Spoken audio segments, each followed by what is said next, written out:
Hello everyone, welcome to current affairs by RHP.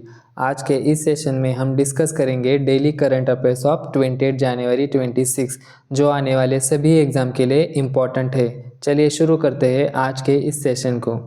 Question number 1, which country formally exited the World Health Organization after 78 years of membership. तो इसका सही answer है United state. United state ने अभी exit किया है World Health organisation.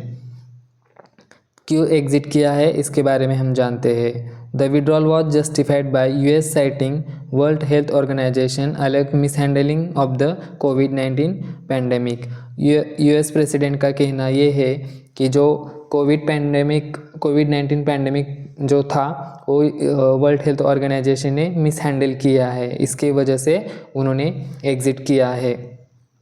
The US was World Health Organization's largest single contributor, funding nearly 20% of its operational budget. कितना percent है यूएस का? Single 20%. World Health Organization rules required a 1-year notice and payment of all dues before withdrawal becomes effective. Withdrawal करने से पहले 1 year notice देना है और जो भी पेमेंट है वो सब करना है। The US owes World Health Organization approximately $270 million in unpaid dues for 24-25। कितना ड्यूज पेंडिंग है?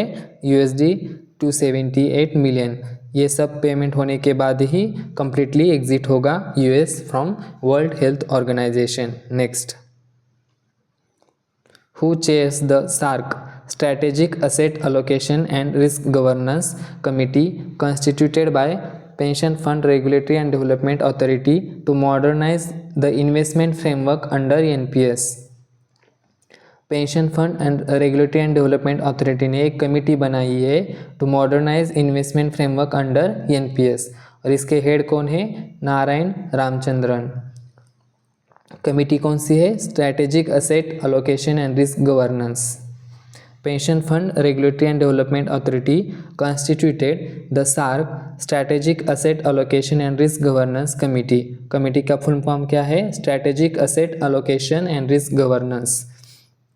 The SARC committee focus on strategic asset allocation and risk governance under the national pension system। and इसके chair है Narayan Ramachandran, farmer country head and CEO of Morgan Stanley India.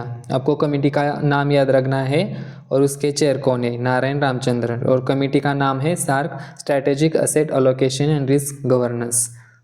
Next, Question 3, India's 77th Republic Day celebrations in 26 focus on which operation during the Grand Parade at कर्तव्य path new Delhi. कौन सा operation ये किया है grand parade पे? Operation Sindoor. India celebrated its 77th Republic Day on 26 January with a grand parade at कर्तव्य path new Delhi. Next, Indian Railways introduced the humanoid robot ASC Arjun at which railway station to enhance passenger safety and services? और इसका answer है Visakhapatnam railway station. Indian railway ने अभी humanoid robot launch किया है।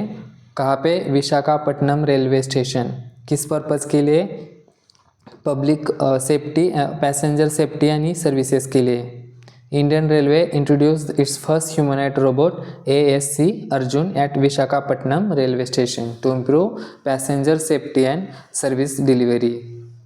ASC Arjun can make automated public announcement in English, Hindi and Telugu, guiding passengers and enhancing safety awareness।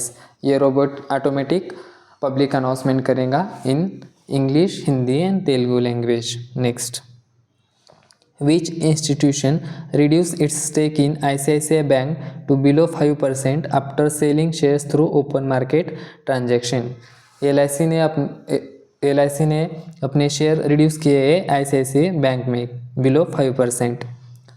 Life insurance corporation of India reduced its shareholding in ICICI Bank from 6.737% to 4.7341% after selling 70 crore shares in the open market. कितने shares बेचे हैं, 70 crore shares बेचे हैं open market operation में।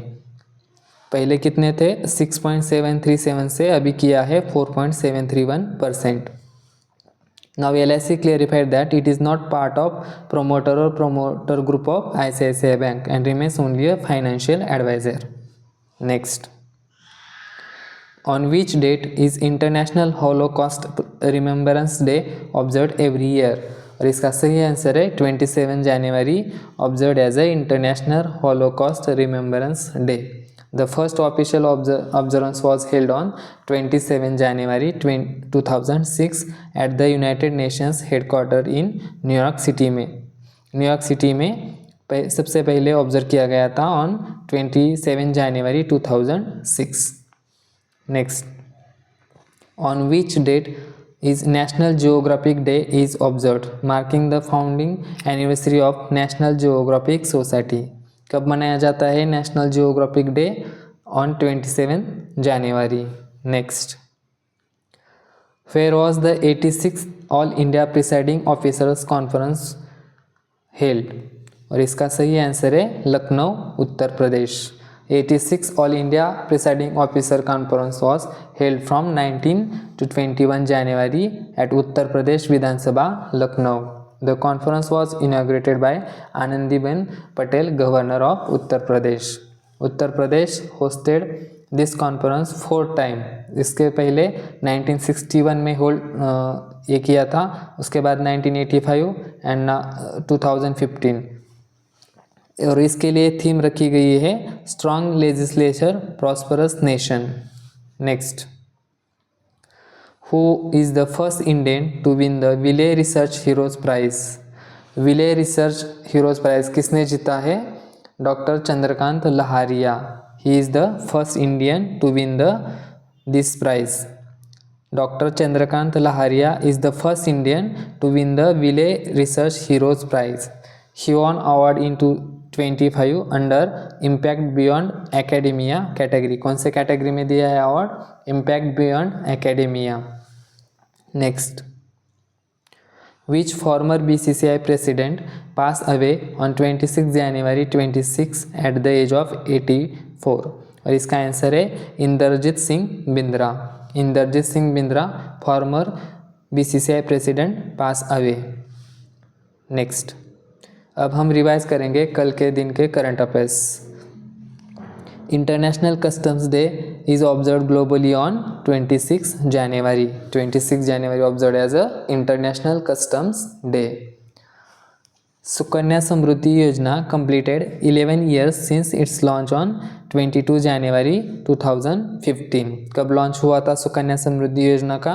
22 जनवरी 2015। अब कितने साल complete हो गए हैं? 11th year. The Punjab government launched the मुख्यमंत्री सेहत योजना to provide free and cashless medical treatment up to 10 lakh per family year. कौन सी स्कीम लॉन्च की गई है? मुख्यमंत्री सेहत योजना। कौन से स्टेट ने लॉन्च की है? Punjab. Next, Arijit Basu was appointed as part-time chairman of IndusInd Bank effective from 31st January 2026. National Tourism Day is observed on 25th January every year. 25th January observed as a National Tourism Day. National Voters Day is also observed on 25th January across India. Next, Anil Chauhan, Chief of Defence Staff, released the Military Quantum Mission Policy Framework in New Delhi to guide the adoption of quantum technologies across the Indian Army, Indian Navy and Indian Air Force. Indian Army, Indian Navy and Indian Air Force को guide करने के लिए Anil Chauhan chief of defence staff ने release किया है military quantum mission policy framework. कहाँ पे? In New Delhi. Next, Jose Manuel Albares, Spain's foreign minister, undertook a one-day visit to India at the invitation of S. Jaishankar. कौन है Spain's foreign minister? Jose Manuel Albares. Donald Trump launch the Board of Peace initiative at World Economic Forum in Davos aim at promoting global geopolitical stability. तो दोस्तों ये थे आज के daily current affairs. अगर आप डेली एग्ज़ाम ओरिएंटेड अपडेट्स चाहते हो तो चैनल को सब्सक्राइब करिए और बेल आइकन प्रेस करिए। वीडियो को लाइक एंड शेयर ज़रूर करिए। Thanks for watching.